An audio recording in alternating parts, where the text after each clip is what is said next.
Hello friends, welcome to రుచి వంటిల్లు. ఈరోజు మనం ఇడ్లీలోకి చట్నీ చాలా టేస్టీగా ఎలా తయారు చేసుకోవాలో చూద్దాము. ఈ చట్నీలో మనం ఎలాంటి కొబ్బరి పల్లీలు వేయము, చాలా సింపుల్గా ప్రిపేర్ చేసుకోవచ్చు. టేస్ట్ కూడా చాలా బాగుంటుంది. సో లేట్ చేయకుండా వీడియోలోకి వెళ్ళిపోదాం.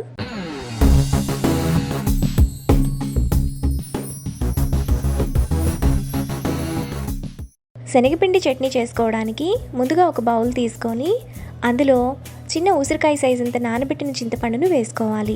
ఇప్పుడు అందులో ఒక గ్లాసు నీళ్లు పోసుకొని చింతపండు రసాన్ని తీసుకోవాలి. మీరు కొంచెం పులుపు తక్కువ తింటే చింతపండును తగ్గించి వేసుకోవచ్చు.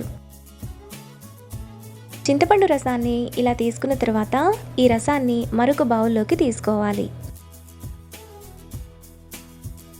ఇప్పుడు చింతపండు రసంలో పావు కప్పు శనగపిండి,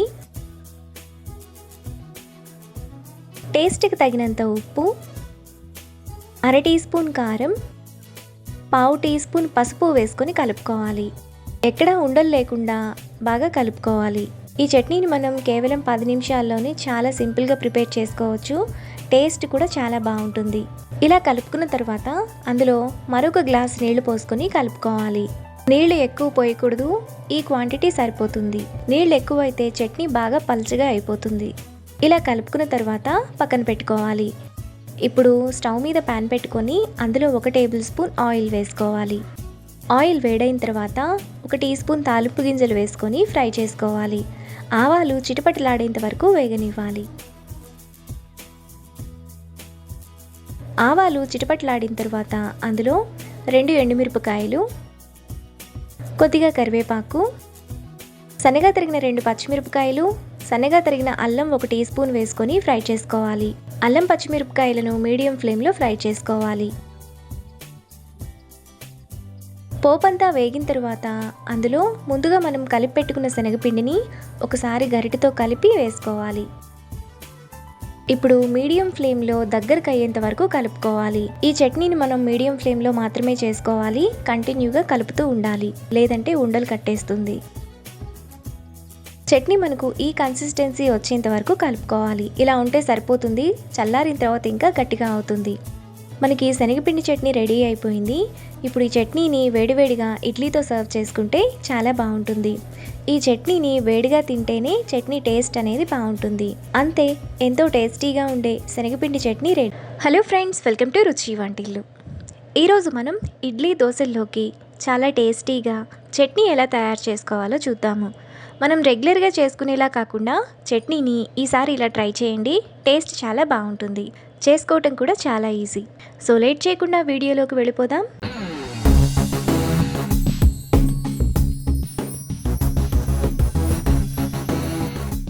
ముందుగా ఈ చట్నీ చేసుకోవడానికి స్టవ్ మీద ప్యాన్ పెట్టుకొని 1 టీ స్పూన్ ఆయిల్ వేసుకోవాలి. ఆయిల్ వేడైన తర్వాత 1 టీ స్పూన్ మినపగుళ్ళు వేసుకొని ఒకసారి కలుపుకోవాలి.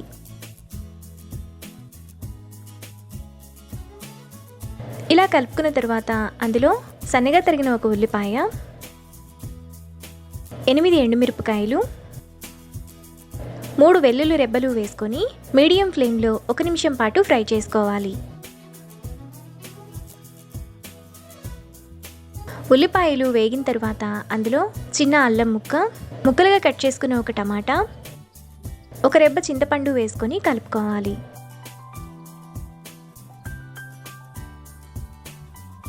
ఇలా కలుపుకున్నాక మూత పెట్టి మధ్య మధ్యలో కలుపుతూ టమాటాను మెత్తగా ఉడకనివ్వాలి. టమాటా ఇలా ఉడికిన తర్వాత అందులో 1 టేబుల్ స్పూన్ పచ్చి కొబ్బరి ముక్కలు, 3 టేబుల్ స్పూన్లు పుట్నాల పప్పు వేసుకొని ఒకసారి కలుపుకోవాలి. ఇలా కలుపుకున్న తర్వాత స్టవ్ ఆఫ్ చేసుకొని మిక్సీ జార్లోకి వేసుకోవాలి. ఇప్పుడు టేస్ట్కి తగినంత ఉప్పు వేసుకొని ఒకసారి మిక్సీ వేసుకోవాలి. ఇలా వేసుకున్న తర్వాత అందులో అర గ్లాసు నీళ్లు పోసుకొని మెత్తగా మిక్సీ వేసుకోవాలి. చట్నీని ఇక్కడ చూపిస్తున్నట్టు ఈ విధంగా మిక్సీ వేసుకోవాలి. ఇప్పుడు చట్నీని ఒక బౌల్లోకి తరువాత స్టవ్ మీద ప్యాన్ పెట్టుకొని 1 టేబుల్ స్పూన్ ఆయిల్ వేసుకోవాలి. ఆయిల్ వేడైన తర్వాత 1 టీ స్పూన్ తాలింపు గింజలు, 2 ఎండుమిరపకాయలు, కొద్దిగా కరివేపాకు వేసుకొని ఫ్రై చేసుకోవాలి. పోపంతా వేగిన తర్వాత చట్నీలో వేసుకొని కలుపుకోవాలి. ఈ చట్నీని మనం ఫ్రిడ్జ్లో స్టోర్ చేసుకుంటే 2 రోజుల పాటు ఫ్రెష్గా ఉంటుంది. మనకి చాలా టేస్టీగా చట్నీ రెడీ అయిపోయింది. ఇప్పుడు ఈ చట్నీని ఇడ్లీ, దోశల్లోకి సర్వ్ చేసుకుంటే చాలా బాగుంటుంది. అంతే, ఎంతో సింపుల్గా టేస్టీగా చేసుకునే చట్నీ రెడీ. ఈ రెసిపీని మీరు కూడా ట్రై చేసి మీకు టేస్ట్ ఎలా కుదిరిందో నాకు కామెంట్స్లో షేర్ చేయండి. ఈ వీడియో కనుక మీకు నచ్చినట్లయితే లైక్ చేసి, షేర్ చేసి, సబ్స్క్రైబ్ చేయండి.